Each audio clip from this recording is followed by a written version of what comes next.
Salmo 42, verso 10.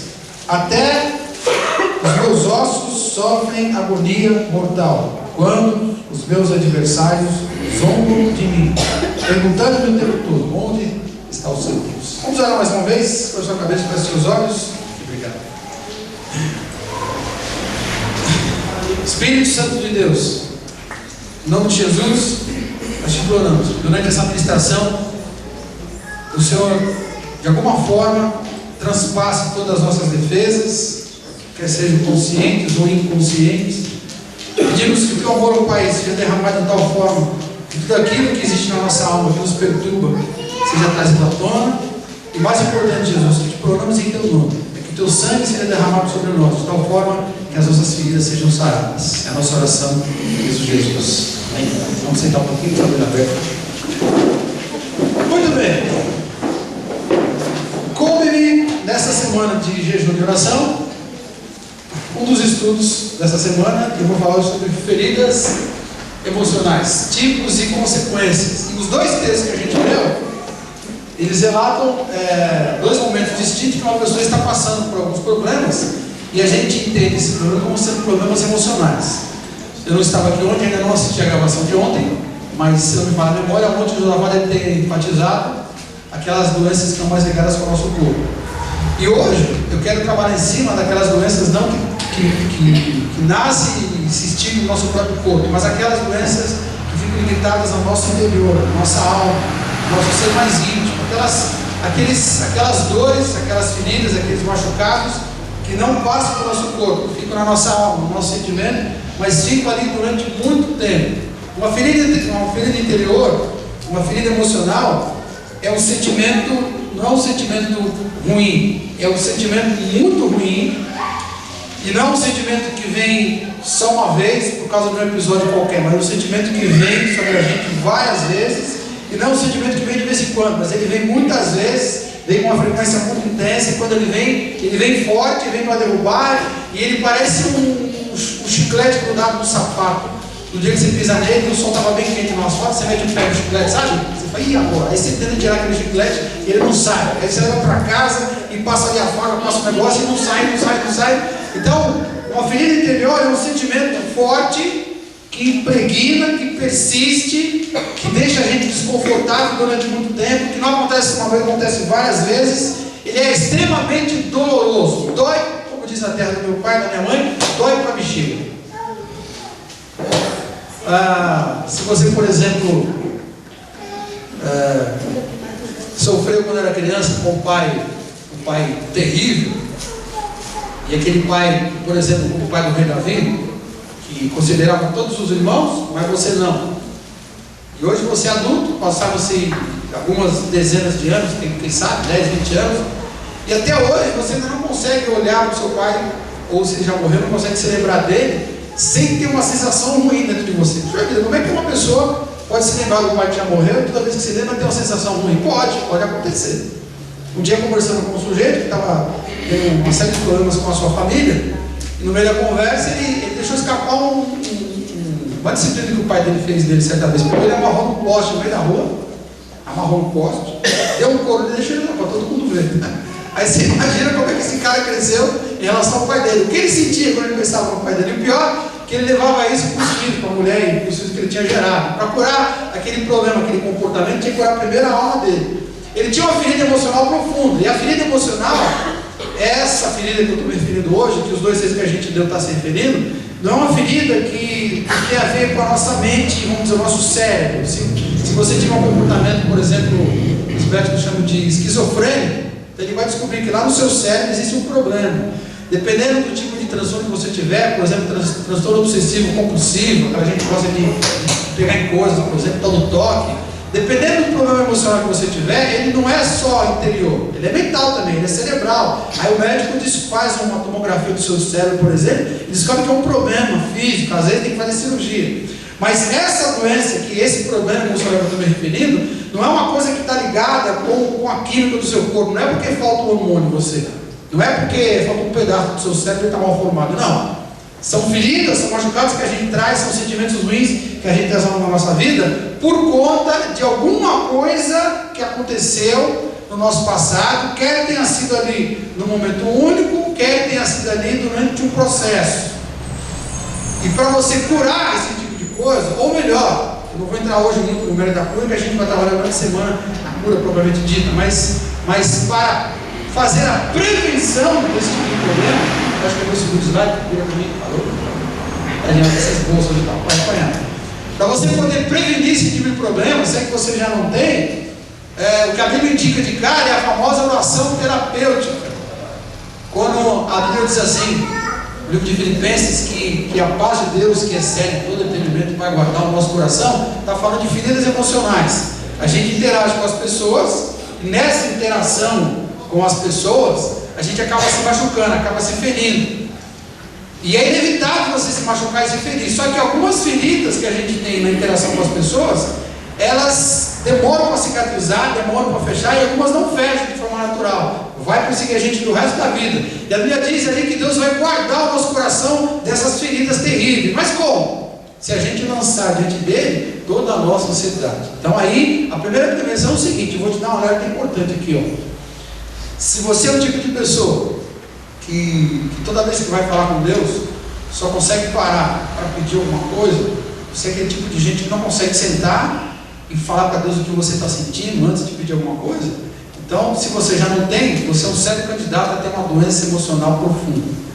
Por quê? Porque a base da prevenção da doença emocional, a vacina contra as doenças emocionais, é você pegar essa carga negativa que as pessoas fazem para você durante as interações do dia a dia e você repassar para Deus. Aí Deus diz, então, a paz de Deus, que excede todo entendimento, vai guardar ali o seu coração. Como a gente aprende no discipulado, é a oração terapêutica, para você falar para Deus aquilo que você está sentindo. E como eu te falei, o terceiro slide pode virar. As causas podem ter sido um ato único. Por exemplo, você conheceu um rapaz lá, menina, 14, 15 anos, conheceu um rapaz, se apaixonou, ele se apaixonou por você e você entregou a sua vida inteira para aquele sujeito. Durante, sei lá, 30 anos vocês viram bem, você confiava nele, ele confiava em você, vocês construíram uma família, construíram uma casa, tiveram tremendas e maravilhosas experiências juntos, vocês nasceram para o outro. E aí quando você fez 45 anos, engordou um pouquinho, perdeu o formato de garrafinha de Coca-Cola, que era de 700 ml, e viu uma garrafa de 2,5 litros. Aí ele olhou para você e disse, nossa, você está muito feia, eu não quero mais ficar com você. Aí você falou, mas peraí, esse cara viveu a vida inteira comigo. E ele vai me largar porque eu fiquei mais gordinha, estou com os quilos a mais, e se eu vou para a academia? Não, eu não quero mais.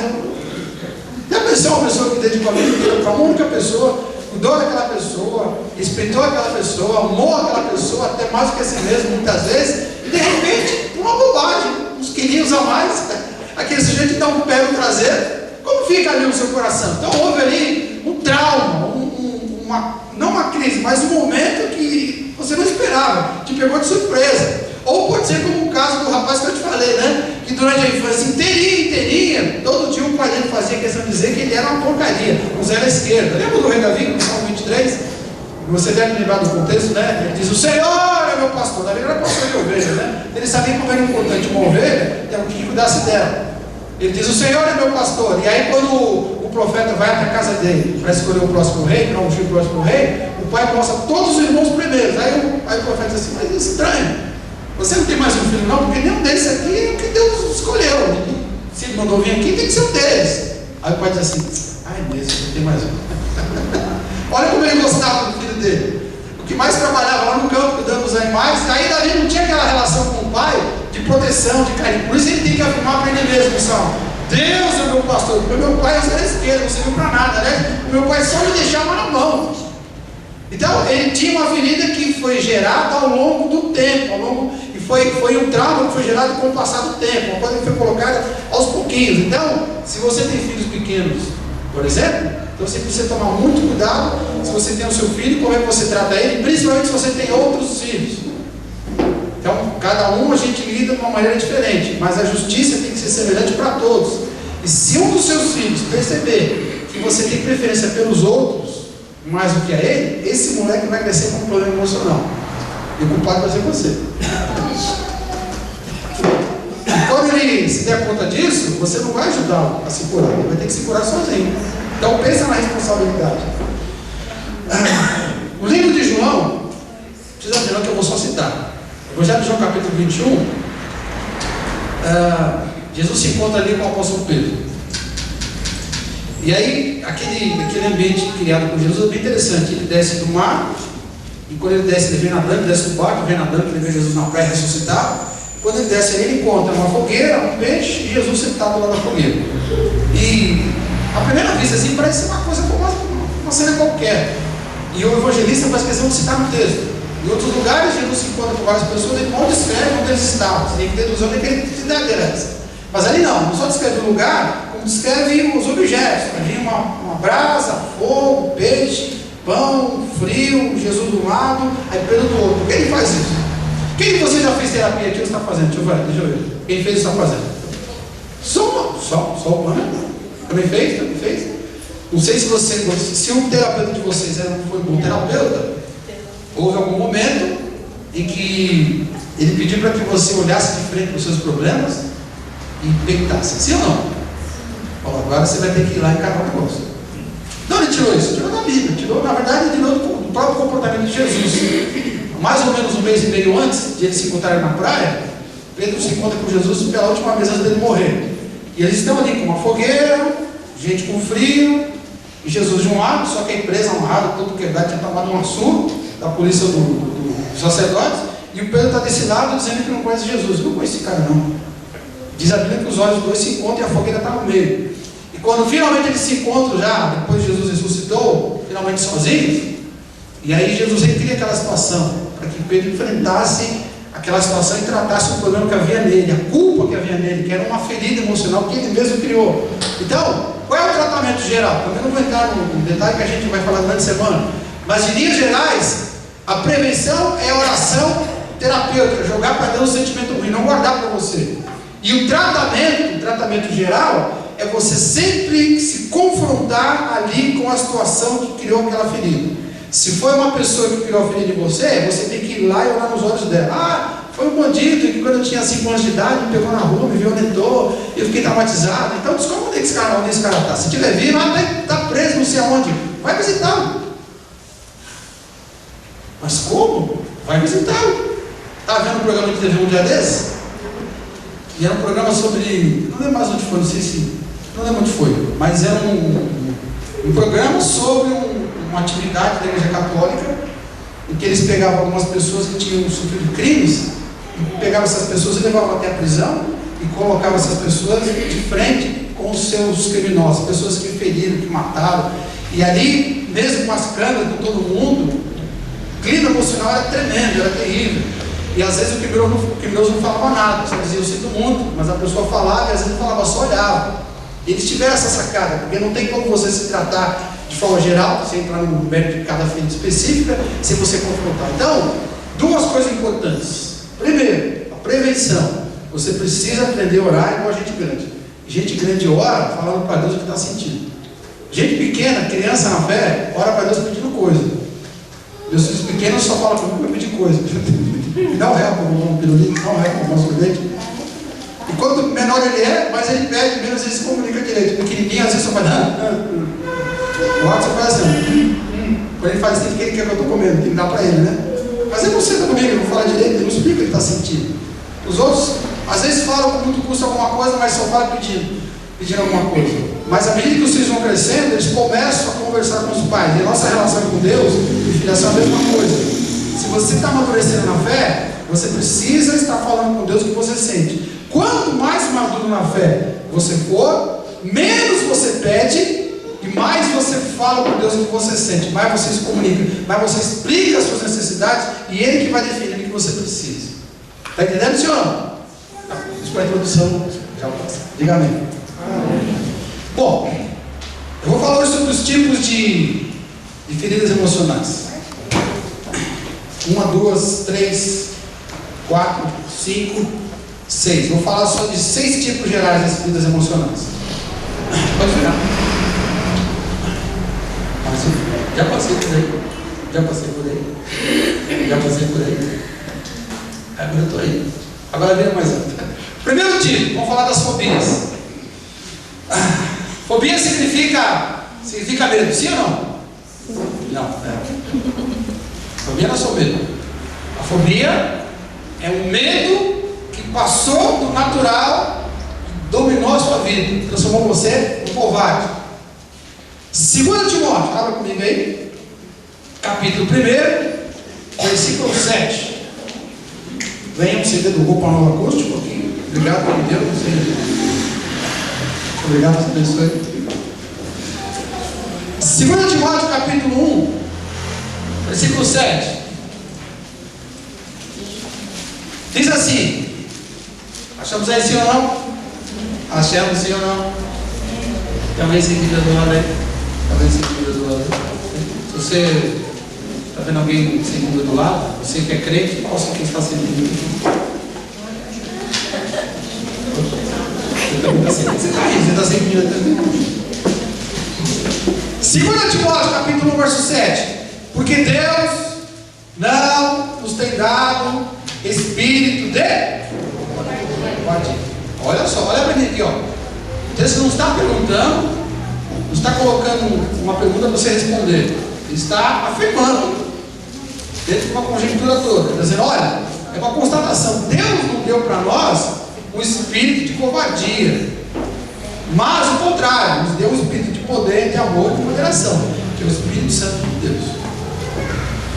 E se eu quiser ampliar um pouco mais a interpretação desse texto, eu posso até tentar argumentar dizendo que não só o Espírito de Deus que habita em nós é o espírito de ousadia e de poder, mas o nosso próprio espírito que estava morto e que ao nos convertermos ressuscitou. Esse novo espírito também não é um espírito de covardia. Em outras palavras, se você é cristão de verdade, você não pode se acovardar diante de nada. Você pode ter medo. Se você tem um filho pequeno, está andando com ele na rua, e ele soltou da sua mão, saiu correndo, e entrou sem querer no portão que estava aberto. E a hora que você olha, você vê o moleque dentro do quintal do vizinho lá, e você vê um pitbull correndo na direção dele. Você cai duro? Deixa o moleque lá? A mãe faz o quê? Se o moleque escapou na mão dela e ela vê o moleque dentro do quintal e o pitbull correndo para pegar o moleque, o que ela faz? Cai duro? Não é nada, você acha que você cai duro. Você gela na hora, o coração vem pela boca que você vai morrer, os cabelos, picharinho, arrepia tudo, mas na mesma hora que você sentiu esse medo, você vai encontrar força, não sei da onde, vai correndo naquele quintal e, se for preciso, vai sentar pancada lá no pitbull, mas ele pode te morder inteirinha, mas o moleque ele não morre. É assim que a mãe faz, não? É uma ousadia que tem que fazer, né? É uma ousadia que existe dentro de nós. O medo, a sensação de medo é essa coisa, de arrepiar, o coração vir na boca. Então, você tem medo de morrer, principalmente se for queimado e afogado, não é isso? Todo mundo quer morrer assim, né? Eu quero ter 180 anos, e aí quando eu tiver 180 anos, um dia tá toda a minha família encaminhada, tudo certinho, e eu sem nenhuma doença, com toda a saúde do mundo, toda a consciência, sem estar gagá, babando. Eu quero deitar para dormir, fazer minha oração e acordar na glória. Não porque eu morrer assim, né?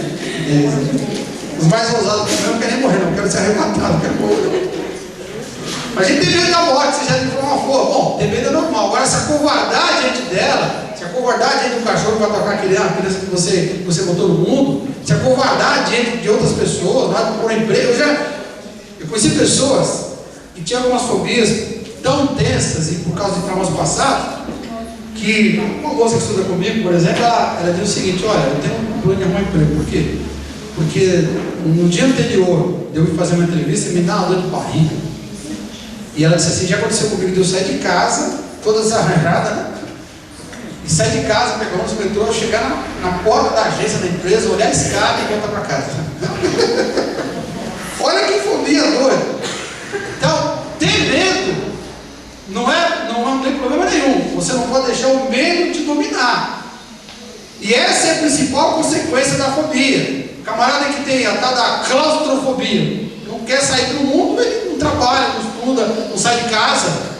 O cara que tem medo de aranha, a mulher dona de casa tem medo de aranha. Barata. Dona de casa que tem não medo, mas fobia de barata. E ela passa o dia inteiro sozinha, e aparece uma barata, o que ela faz? Fica congelada lá, estática? Não.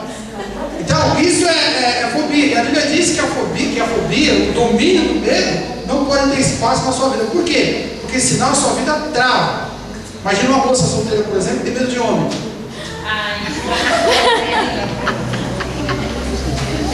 Aí é complicado esse nada, né? A moça solteira que tem medo de homem, louca para casar, ela já está assim, bem velha, já tem uns 16 anos já. Aí as amigas já estão casando, já estão chamando ela de titia. E as amigas oram por ela e ela sai nos lugares para encontrar os meninos, mas na hora de dar o telefone, ela gela, gagueja, o número não sai, não anota nada e vai embora. Quando eu toco o telefone em casa, ela diz: olha, aquele moço que fala com você, não, você não está. Por que você não estava vindo? Tem fobia. O que acontece com a vida sentimental dela? Nada. Não acontece. Ela está paralisada. Ela está morta. Se você, por exemplo, tem um chamado de Deus para ser pregador, você tem medo de gente em público, o que acontece? Nada, você não consegue fazer nada. Então você não pode se deixar paralisar. E se você já tem esse problema, também já adiantou já o processo de cura.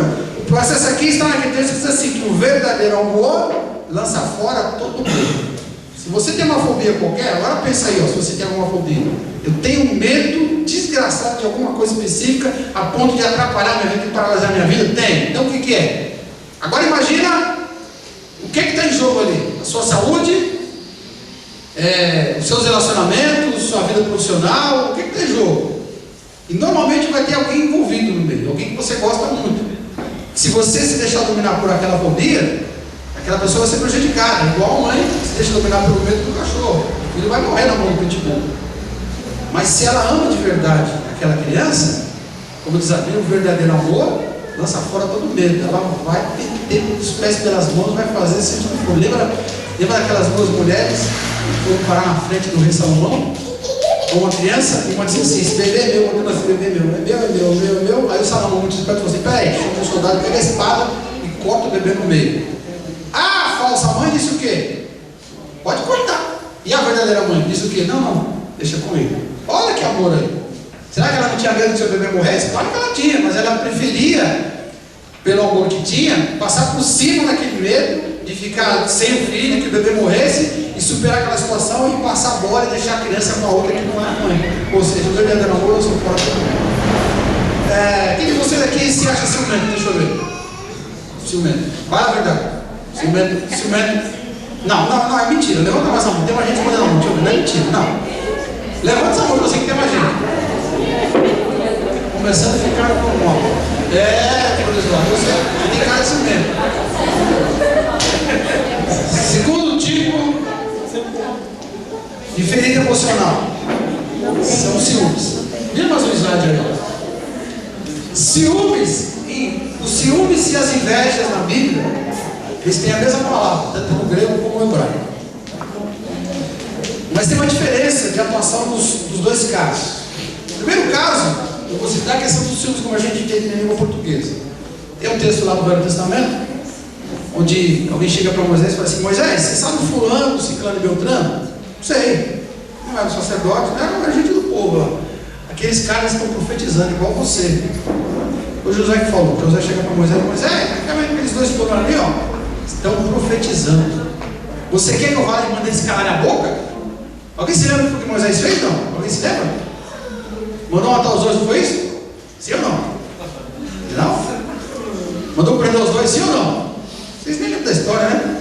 É a Bíblia.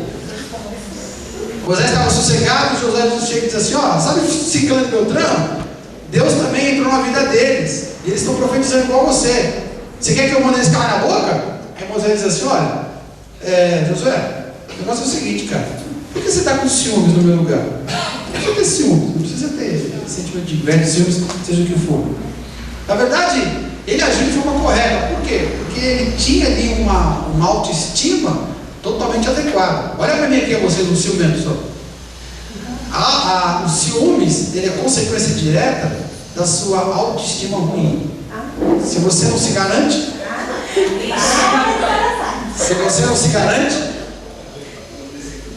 se você tem muitos ciúmes, é porque você não se garante.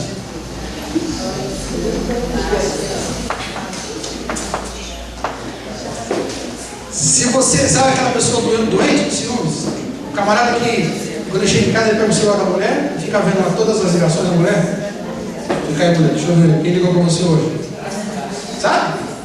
Sabe aquela mulher que, tipo assim, uma vez por semana ela sai escondida e vai seguir o marido pra ver se...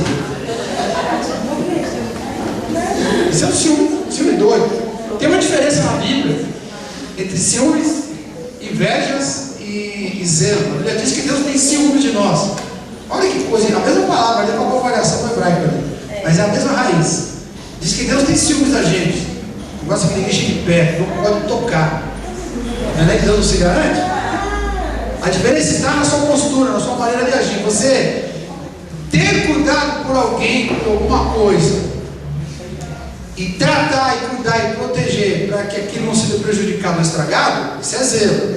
Mas, quando a sua postura de zelo começa a passar lá para a paranoia, quando você começa a imaginar coisa que não tem, quando a mulher começa a cheirar a roupa do homem quando chega em casa, por exemplo, esse perfume, e ele vai explicar que estava na roupa dele, alguém encostou nele. E ela, não, isso é uma sem vergonha, quem encostou em você, não sei aonde. Quem foi essa vergonha? Aí virou paranoia. Essa pessoa tem um problema de autoestima terrível. A gente vai falar daqui a pouco sobre autoestima. A Bíblia diz, Efésios capítulo 2, eu vou ler para você, diz assim, ó, juntamente com ele, com Deus, com Cristo, ele nos ressuscitou e nos fez assentar nos lugares celestiais em Cristo. Se você é aquela pessoa que tem comportamento danoso, por exemplo, coloca o marido ou a mulher em situações constrangedoras por causa dos ciúmes, ou se você tem um filho, por exemplo, o filho não pode brincar na rua com ninguém, o tio não pode levar para passear, ou até de coisas, sabe, que você tem aquele zelo exagerado por coisas. Uma coisa é você cuidar bem, outra coisa é você não deixar ninguém, não empresta o carro para ninguém, não empresta a pilha para ninguém, não empresta nada para não, é meu, é meu, é meu. O que está errado aí? A Bíblia diz que você precisa agora, como uma prevenção para esse tipo de problema, de vez em quando fazer uma espécie de exercício espiritual. Qual é o exercício que o texto de Efésios 2 diz? Você começa a se imaginar o seguinte: a Bíblia diz que eu já estou ressuscitado com Cristo e já estou assentado nos lugares celestiais. Olha só, se Deus olha para mim e Ele me vê com autoridade espiritual, como diz o apóstolo Paulo, a ponto de ir julgar os próprios anjos, será que eu preciso ficar preocupado comigo mesmo, achando que eu não estou me garantindo? Na verdade é Deus que está me garantindo. Será que tem motivo para eu ficar desconfiando de alguém? Ou tratando com aquela obsessão doida? Já viu esses casos aí de um camarada namorando com a moça e ela quer separar e diz assim, ó, você não vai separar de mim. Mas como? Não trato dois? Não. Estou namorando com você, você comigo, você não vai separar. Mas eu quero separar. Ou você namora comigo com mais ninguém. Já ouviu isso? E de vez em quando esse doido, e quanto mais doido do que ele vai dizer assim, mas quem é que vai impedir de namorar com ela para separar com você? Não, se você namorar com outra pessoa, eu te mato. Já viu isso em algum lugar? Porque esses caras pensam, ele não tem mais direito nenhum na vida dela. E ela começa a se envolver com outro, quer se envolver com outro, ele vai e mata. Por que ele faz isso? Porque a autoestima dele é a pior do mundo. A impressão que ele tem é que alguma coisa dentro dele que a gente não sabe direito foi ferida. É como se a atitude dela de não querer mais estar com ele, na verdade, metesse o dedo numa ferida dentro dele. Ou seja, a autoestima dele é terrível. Ele se acha a pior pessoa do mundo, a mais incompetente. Ou ao contrário, o mais arrogante do mundo. De tal forma que quem é essa menina para não querer ficar comigo? E isso sobe tanto na cabeça que o comportamento danoso se transforma num crime. Ele vai matar a menina. Se a gente já viu por aí um monte de casos como esse. Por que matou? Porque ele era muito. O complexo de inferioridade dele era tão grande que ele não resistiu, ele achou aquilo, ele achou como se ela estivesse matando ele. Demandava ele embora como se tivesse matado o doutor, ele foi e matou, ele só botou o jogo. Ou então ele era tão arrogante que ele não admitia ela ir embora, afinal quem era quando está comigo? E nos dois casos ele vai e mata. Isso é o ciúme doentio. Então, para você não chegar a um ponto desse, uma loucura dessa, ou causar qualquer tipo de comportamento danoso para as outras pessoas, em vez de contar a Bíblia, e veja lá o que Deus fala sobre quem é você em Cristo, como diz o texto lá de Efésios, nós estamos assentados nos lugares celestiais. Coragem agora, hein?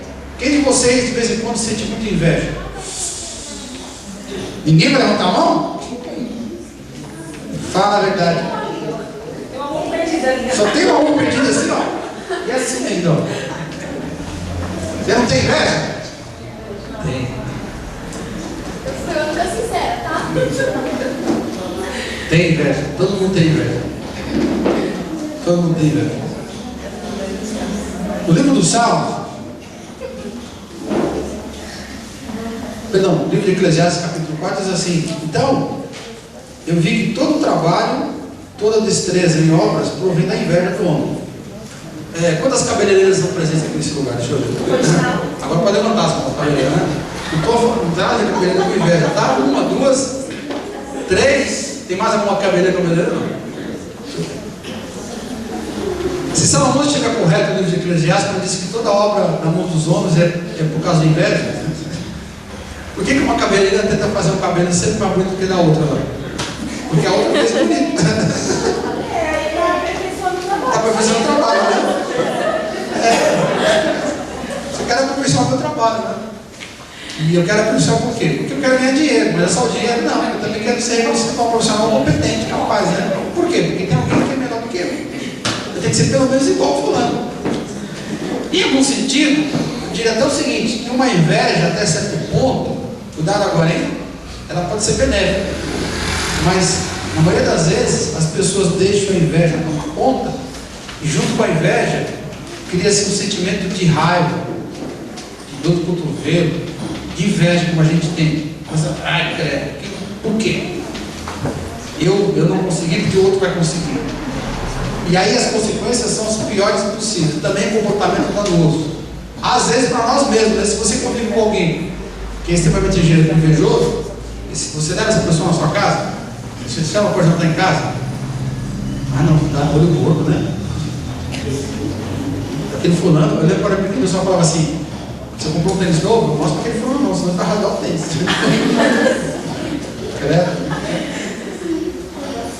Às vezes a pessoa que é muito invejosa, ela não consegue se conter, ela acaba se entregando. Aquela pessoa que tem inveja, vamos dizer assim, além do normal, uma inveja junto com ira, vontade de ter, tendo algo semelhante que o outro tem, eu chegar onde o outro chegou, com minhas próprias pernas.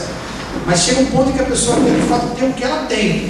Por exemplo, um camarada que está aqui, tem 2, 3 namoradas, né? Namora com Deus e o mundo, e aí tem um amigo dele, amigo de infância, camarada, que um dia arrumou uma mulher, e aquela mulher é mais bonita do que as 3 dele. Ele fala: não. Além das 3 dele, tem que ter outra do amigo dele. Por quê? Porque ela é mais bonita que todas as 3 dele juntas. Ele não quer mais uma mulher bonita, ele quer aquela lá. E às vezes passa por cima daquela amizade, às vezes de infância, amigo de infância. Ele vai e ferra o amigo dele. Uma pessoa começa logo a descoberta. Se você, sei que você não vai falar, se eu perguntar de novo, né? Mas se você é invejoso assim, de forma negativa, ou pelo menos você está sentindo que está começando a se tornar uma pessoa assim, o que você deveria fazer para prevenir esse problema? Eu deveria falar assim: preferir honra uns aos outros. Como assim? Vou te dar um exemplo. Um dia eu estava aqui na igreja, aí tinha uma menina aqui na igreja, ela foi embora, não é para onde? Onde foi aquela loirinha, como é que chamava? Torrezinha, né? Bonita, para a Vitória, né? Para quem não conheceu, a Monique era uma menina de uns 9 anos, né? Estava aqui com 9 anos, branquinha. E um cabelo loiro, né? Enorme, lindo aquele cabelo, né? E um dia ela fez, não sei se ela fez uma chapinha, uma regressiva, progressiva, sei lá. Um dia ela chegou com o cabelo aqui, ela parecia Barbie. Até eu fiquei assim: nossa, caramba, linda, né? E aí, claro, as meninas estão olhando, etc, né? Aí daí eu observando.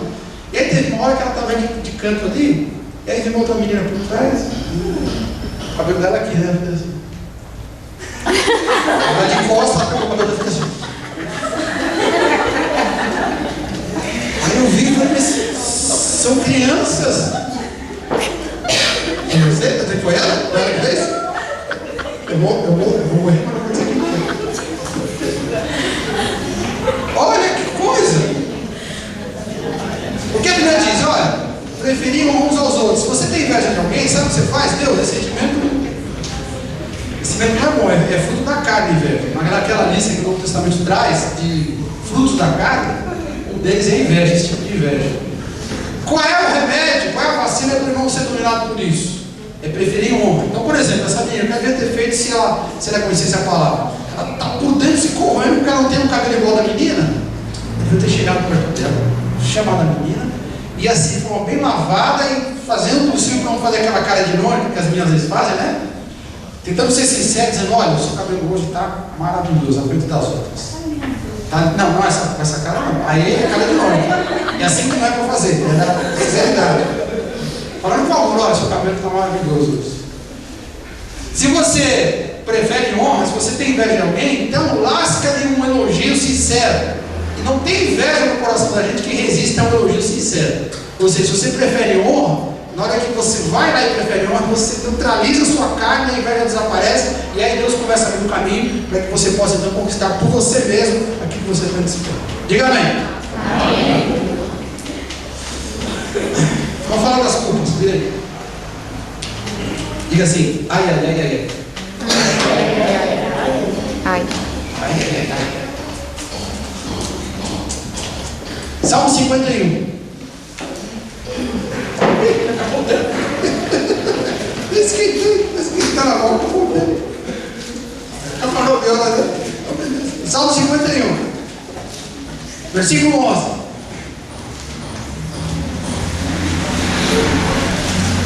Quem são as duas pessoas que mais vêm primeiro na sua mente dentro da Bíblia? Quais são os dois personagens bíblicos que vêm primeiro na sua mente quando você pensa em culpa?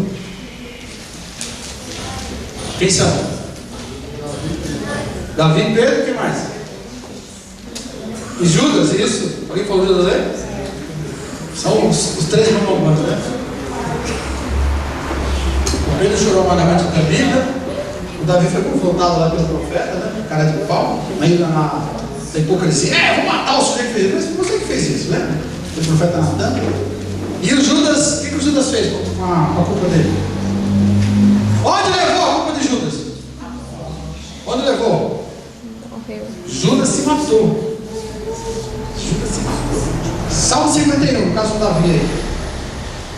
Ele tinha pecado, né, com a Betseba, mandado matar o marido dela e adulterado. E aí, quando ele descoberto, ele diz assim, no meio da oração de confissão dele: não me recuses da tua presença, nem me retires do teu Santo Espírito. Ele estava dizendo: Deus, não fica longe de mim, não, porque eu sei que eu pequei, eu mereci ir para o inferno, está longe de ti. Mas, por favor, não me rejeita, não, eu preciso da tua ajuda. O que é a culpa? A culpa é quando eu faço alguma coisa, quer eu tenha sabido ou não que era certo ou errado. Olha só, hein? Eu não sei se é certo ou errado, mas eu mesmo assim eu fiz. E depois que eu fiz, independente de eu saber se era certo ou errado, me veio um pesar muito grande e a consciência de que era errado. Tem aquele sujeito que sabe que é errado e faz o errado, e aí a consciência pesa. Tem aquele camarada que não sabe se é certo ou se é errado, mas ele faz. Quando ele faz, Deus pesa a mão. Aí ele sente a culpa do mesmo jeito. Então a culpa é igual a lei brasileira de trânsito. Se você, por exemplo, pega um carro, sai dirigindo, bate e passa o vermelho e mata alguém, e o guarda te prende, e você diz assim: mas eu não sei quais são as leis de trânsito. A lei brasileira não quer saber se você sabe ou não, ela te prende e você é enquadrado. E a lei da consciência é a mesma coisa, ela não quer saber se te falaram que era certo ou errado. Se você fez e ela pesar, ela te condena. A consciência não quer saber se você tem conhecimento prévio. Então, pessoas que têm muito conhecimento, pessoas que não têm conhecimento mesmo, todos eles sofrem de culpa. E a culpa é sempre quando a gente quebra alguma coisa dentro da nossa mente, quer consciente ou não, que nos acusa posteriormente. A principal consequência da culpa, e são inúmeras as consequências da culpa, mas a culpa não tratada, a principal dela e a última consequência é o suicídio. Como foi o caso de Judas. Como quase foi o caso de Pedro. Com certeza Pedro pensou: e se eu fizesse igual a Judas? Afinal, eu não sou diferente dele. Ele trai Jesus por causa de dinheiro. Eu traí Jesus porque eu estava com medo de morrer. E o Davi?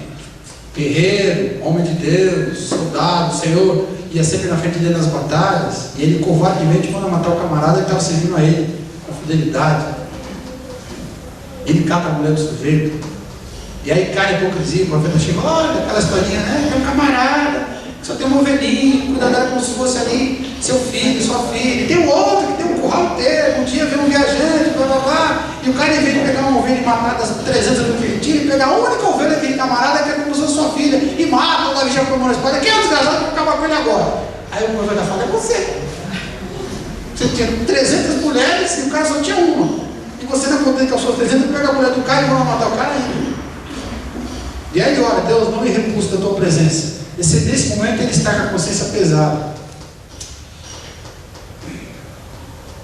Em outro lugar ele diz assim: enquanto eu calei os meus pecados, diz lá o rei Davi, envelheceram os meus ossos, pelos meus constantes gemidos todo dia.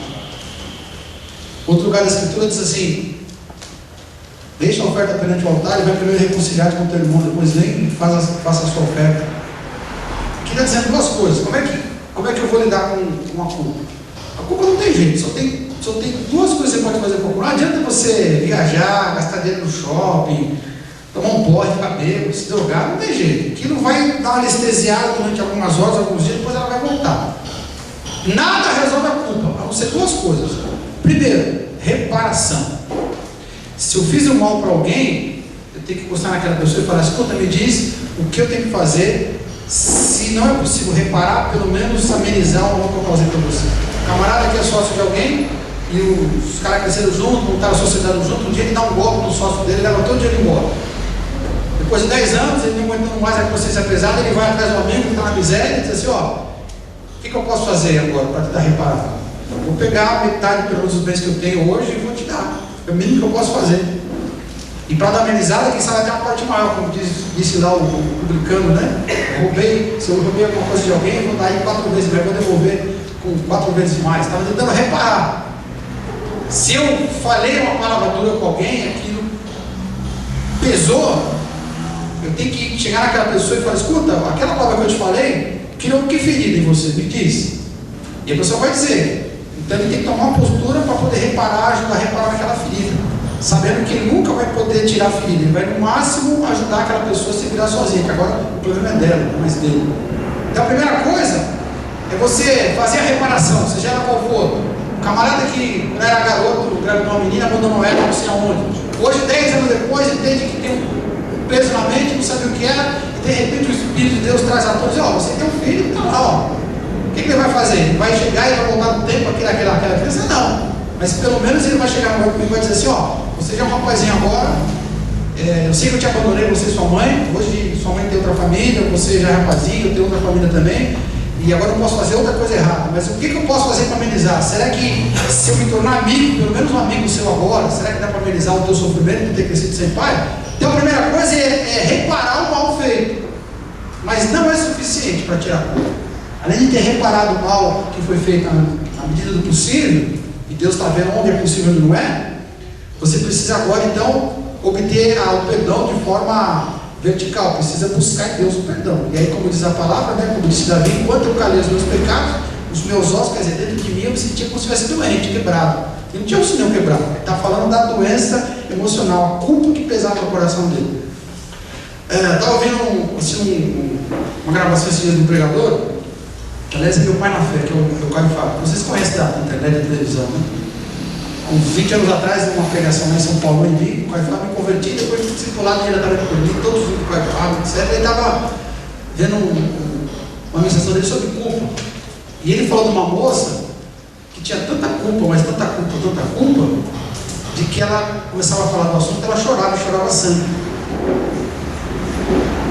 Porque ela tinha feito 300 mil abortos, nem se lembrava.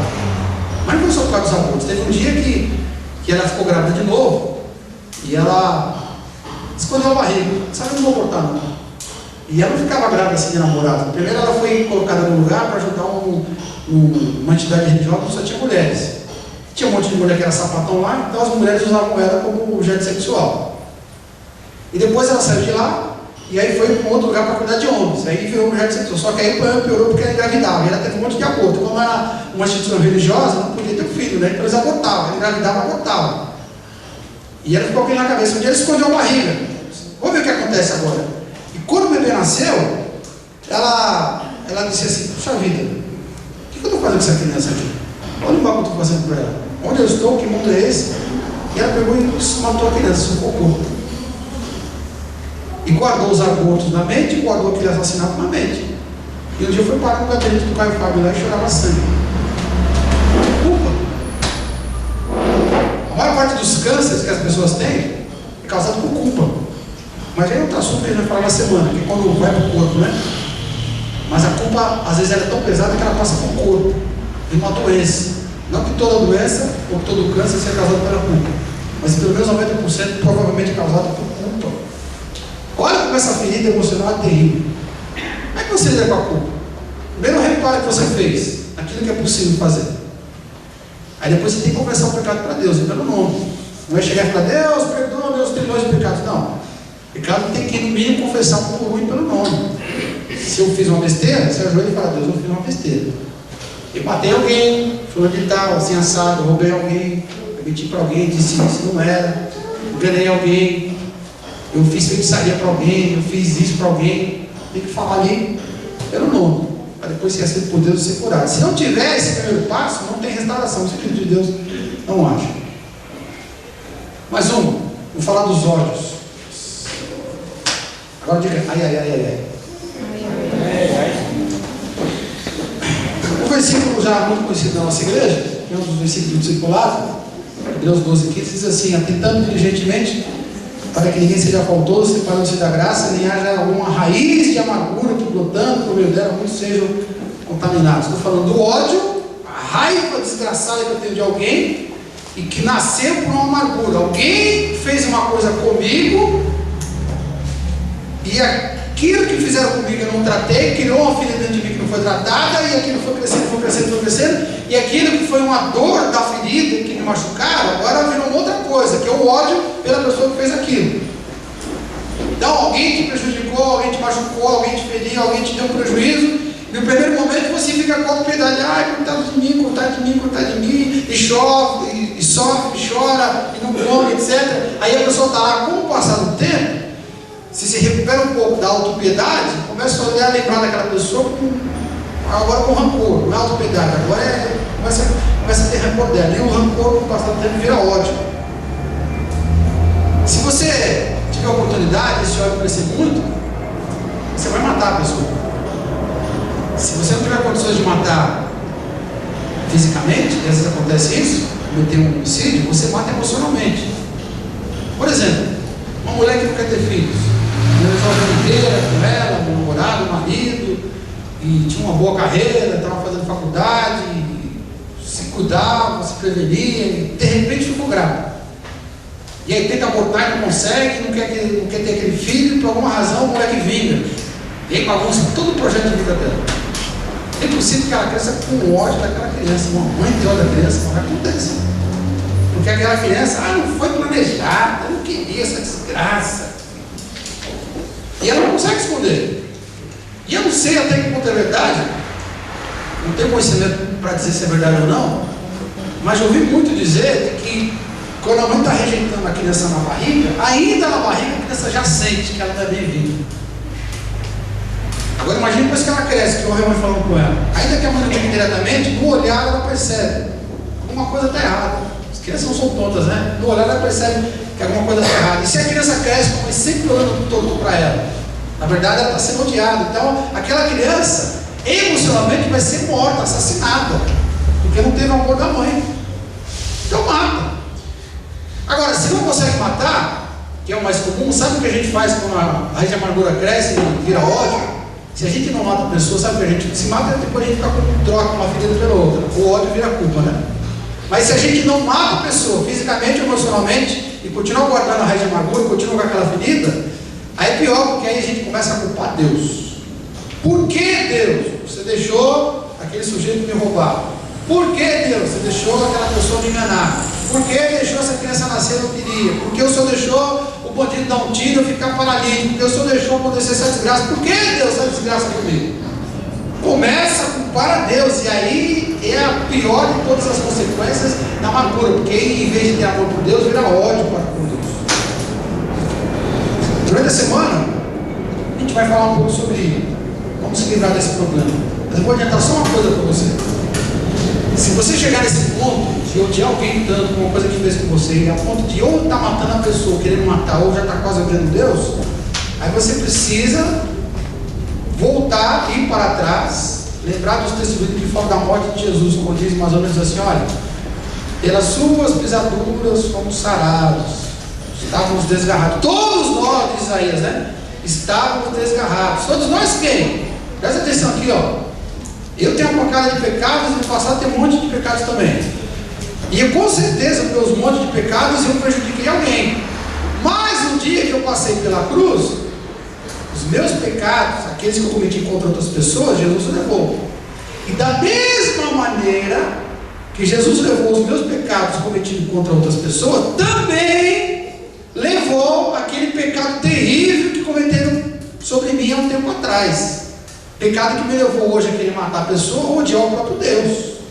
Então a Bíblia diz que Ele levou sobre si todas as nossas enfermidades, todos os nossos pecados, todas as nossas transgressões. Aí tem que fazer uma oração expiatória. Vou deixar para a semana para a gente falar sobre isso, mas amadurece no seu coração. A última ferida emocional são os desajustes de autoimagem. Romanos 12, olha comigo aí. Os desajustes de autoimagem. Romanos 12, versículo 3. Porque pela graça que me foi dada, diga a cada um de vós, que não pense de si além do que convém, antes pense com moderação, segundo a medida da fé que Deus repartiu a cada um. Autoimagem é aquilo que a gente pensa, e a gente sente, e a gente entende a nosso próprio respeito. Quem sou eu? Que imagem eu faço de mim mesmo? Quando eu penso em mim, eu penso que pessoa, que tipo de gente. Existem dois tipos de autoimagem. A primeira, vira o slide para mim, é o tal do narcisismo. Narcisismo é o camarada que é o seguinte: se ele está fazendo ginástica, por exemplo, e assim que ele está ficando magrinho, está ficando bonitinho, né? O tanquinho está aparecendo, blá blá blá. Aí tem um amigo dele que está fazendo também ginástica, e os dois começam a conversar. Aquela conversa vai ser terrível, porque ele vai tentar dar um jeito de convencer um amigo dele de que o corpo dele está mais bonito que o amigo dele. Ainda que não esteja. Se ele comprou um carro, guardou dinheiro, comprou um carro, comprou uma casa, se realizou, e alguém ali perto dele aparecer também com um carro novo, uma casa nova, ele vai dar um jeito para convencer todo mundo e ele mesmo de que a compra que ele fez é melhor do que a do amigo dele. Esse é o tipo de gente que não consegue, na verdade, ser feliz com nada que realiza, com nada que tem, com nada que é. Porque ele sempre se acha melhor ou superior aos demais. Ele é incapaz de perceber, ou aliás, de aceitar, porque ele percebe, de que ele pode não ser tão bom, tão bonito, tão esperto, tão maravilhoso como o outro. O outro pode ser um pouco mais, mas aquilo não entra na cabeça dele. Se você é narcisista, isso é uma imagem, autoimagem inadequada. A Bíblia diz assim no texto de Romanos, né? Pela graça que me foi dada, eu digo que não pense o homem de si além do que convém. Ou seja, Deus te deu fé, te deu revelação, e baseado na fé e na revelação, como diz o texto, você tem que ter uma autoimagem de você equilibrada. Eu tenho fraquezas? Tenho. Mas eu tenho potencialidade? Também tenho. Mas essa potencialidade não pode ser inflacionada. Eu não posso achar que eu tenho 10, sendo que Deus só me deu 9. Eu tenho que pensar de forma equilibrada. E às vezes, se eu tenho essa tendência, eu preciso pegar 2 ou 3 pessoas, aí é prevenção. Se eu estou sentindo que estou indo por esse caminho, eu pego 2 ou 3 pessoas que estão perto de mim, que me conhecem, sento com as 2 ou 3 e digo assim: ó, quero que vocês me deem 1 hora do tempo de vocês agora, 1 hora. Eu quero que vocês passem aqui 1 hora me mostrando todos os meus defeitos, todas as minhas fraquezas, e ouve aquilo que quero. Para o narcisista vai ser uma sessão de tortura, mas ele vai ouvir aquilo e aquilo vai de alguma maneira massacrar a carne espiritual dele, mas de alguma maneira vai dar força para ele sair daquele narcisismo. Agora existe o outro desajuste